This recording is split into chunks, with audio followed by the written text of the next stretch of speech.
So BMW potentially kaya na para change color din siya, no?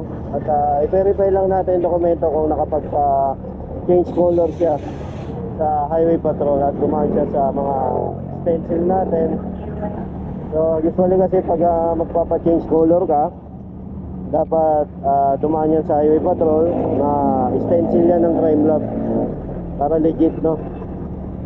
So yun, sa mga gustong magpa-change color, no, unahin nyo yung highway patrol at kailangan palit na yung kulay nyo bago kayo magpa-change color, no? So kailangan pagpunta nyo sa highway patrol, naka-change color na siya, no? Para ma-clearance natin.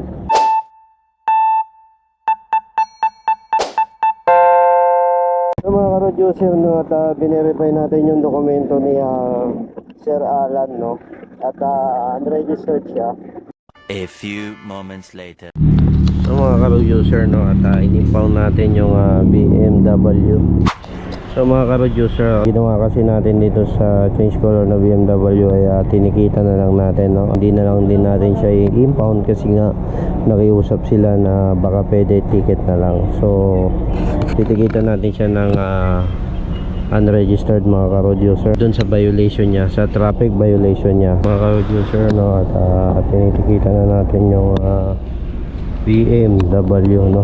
Para din ma-comply nila at maparehistro nila yung kanilang sasakyan. Tinikita na natin si sir, no? At para maiuwi na din niya yung kanyang sasakyan, no? Road Violators TV po, paki-like and share kung hindi ka pa naka-like at naka-follow. Maraming salamat po.